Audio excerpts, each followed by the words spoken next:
كثيرا طيبا مباركا فيه، والصلاة والسلام على سيد الأنبياء والمرسلين. أما بعد فأعوذ بالله من الشيطان الرجيم. بسم الله الرحمن الرحيم. سبحان الذي أسرى بعبده ليلا من المسجد الحرام إلى المسجد الأقصى. صدق الله العظيم. وقال النبي صلى الله عليه وسلم: لا تشد الرحال إلا إلى ثلاثة مساجد: مسجد الحرام ومسجدي هذا ومسجد الأقصى، أو كما قال صلی اللہ علیہ وسلم.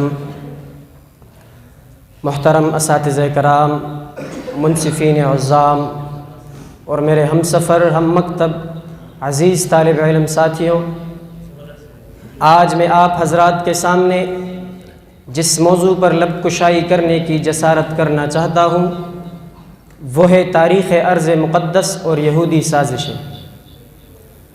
سامعین محترم، ارض مقدس سے مراد وادی فلسطین ہے، جہاں مسلمانوں کا قبلہ اول بیت المقدس واقع ہے.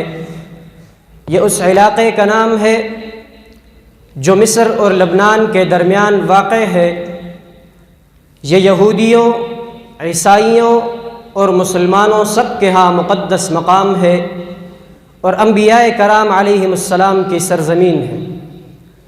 یہ وہ ارض مقدس ہے جہاں پر سید الثقلین انبیاء کی امامت کرا کر امام الانبیاء ہونے کے شرف سے مشرف ہوئے.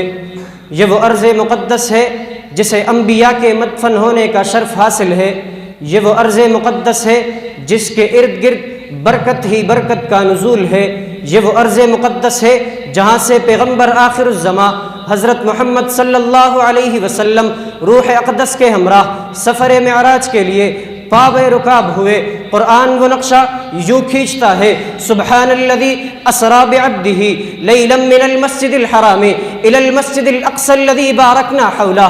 یہ وہ ارض مقدس ہے جس کے بارے میں اللہ رب العزت نے فرمایا: ونجیناہ ولوطا الی الارض التی بارکنا فیہا للعالمین. یہ وہ ارض مقدس ہے جہاں روئے زمین پر دوسرے نمبر پر تعمیر ہونے والی مسجد اقصی واقع ہے. یہ وہ ارض مقدس ہے جہاں عالم اسلام کی تیسری بڑی مسجد مسجد اقصی واقع ہے. یہ وہ ارض مقدس ہے جہاں کی مسجد اقصی میں سلیمان علیہ السلام کی دعا کی بدولت 2 رکعت نماز پڑھنے سے کیوم ولدتہ کی طرح انسان گناہوں سے صاف ہو جاتا ہے. یہ وہ ارض مقدس ہے جہاں کی مسجد اقصی کی طرف تبرک کی نیت سے سفر کرنے کی اجازت دی گئی.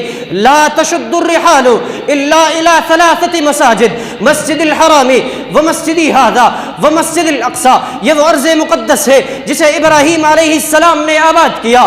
یہ وہ ارض مقدس ہے جہاں یعقوب اور پھر یوسف علیہ السلام آباد ہوئے. یہود کا یہ دعویٰ ہے کہ ارض مقدس پر ہمارا حق ہے کیونکہ ہمیں موسیٰ علیہ السلام کی زبانی کہا گیا: یا قوم ادخلوا الارض المقدسۃ التی کتب اللہ لکم. لیکن میں واضح الفاظ میں کہنا چاہتا ہوں یہود کا یہ دعویٰ 100% غلط ہے کیونکہ ارض مقدس انبیاء کی سرزمین ہے. انبیاء کرام مسلمان تھے، ابراہیم کی سرزمین ہے. قرآن نے اعلان کرتا ہے: ما کان ابراہیم یہودیا ولا نصرانیا ولکن کان حنیفا مسلما.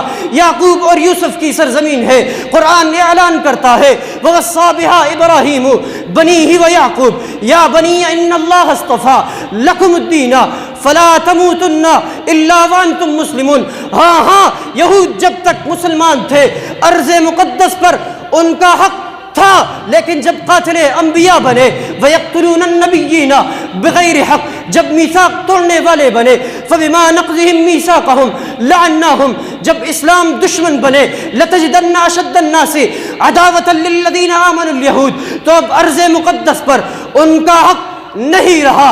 جی ہاں، یہود ارض مقدس پر آباد تھے، لیکن بخت نصر نے فَإِذَا جَاءَ وَعْدُ أُولَاهُمَا بَعَثْنَا عَلَيْكُمْ عِبَادًا لَنَا أُولِي بَأْسٍ شَدِيدٍ فَجَاسُوا خِلَالَ الدِّيَارِ کی تفسیر بن کر 90 لاکھ یہود کو قتل کیا، اور جو زندہ رہ گئے ان کو جلا وطن کیا۔ یوں 1700 سال تک اس ارض مقدس پر یہود کو آباد ہونے کی اجازت نہ ملی، صرف 90 سال تک عیسائیوں کا قبضہ رہا، باقی تمام عرصہ یہ ارض مقدس مسلمانوں کی تھی، مسلمانوں کی ہے اور مسلمانوں کی رہے گی۔ عزیزان من، موضوع کا دوسرا جز یہودی سازشیں ہیں۔ عزیز طالب علم ساتھیوں، یہود کی طرف سے ماضی اور حال میں اس ارض مقدس کے خلاف کئی سازشیں کی گئی۔ ماضی میں انبیاء کرام علیہم السلام کے خلاف سازشیں کرتے، کبھی الزامات لگاتے، کبھی قتل کرتے، یہاں تک کہ ماضی قریب 1901 میں ہٹلر نے ترکی کے خلیفہ عبد الحمید کو لالچ دی، لیکن انہوں نے بڑی حقارت سے ٹھکرا دیا، اور اب حال میں ان کی ایک بڑی سازش بیت المقدس کو منہدم کر کے اس کی جگہ پر ایک عظیم ہیکل سلیمانی تعمیر کرنے کی ہے، جس کے لیے وہ بہت کوششیں کر رہے ہیں۔ کبھی اس ارض مقدس کے ارد گرد کھدائی کرتے ہیں، کبھی سرنگیں بناتے ہیں تاکہ بیت المقدس کی بنیادیں کھوکھلی کی جا سکے، تو کبھی اس ارض مقدس سے اسلام کا نام مٹھانے کے لیے مساجد کو مسمار کیا جاتا ہے۔ لیکن افسوس، صد افسوس، مسلمان خواب خرگوش غفلت کی نیند سو رہا ہے۔ ارے مسلمانوں، بیت المقدس کی در و دیوار تمہیں پکار رہی ہے، مسجد اقصیٰ کے منبر و محراب سے صدائیں آ رہی ہے، مسجد اقصیٰ پھر اذان بلال کی منتظر ہے۔ فلسطین کی مائیں بہنیں ہماری غیرت کو جھنجھوڑ کر یہ کہہ رہی ہے، اٹھ خستہ مسلمان ہوش میں آ، اے غیرت مسلم جوش میں آ، کندھے سے ملا کر کندھے کو کر صف سیدھی، پھر جوش میں آ، نعرہ تکبیر لگا، شمشیر اٹھا میدان میں آ، کفر کے ایوانوں میں توحید کی ایسی ضرب لگا کہ یاد رکھے ان کی نسلیں بھی کہ آیا کوئی ابن ایوبی تھا۔ وما علینا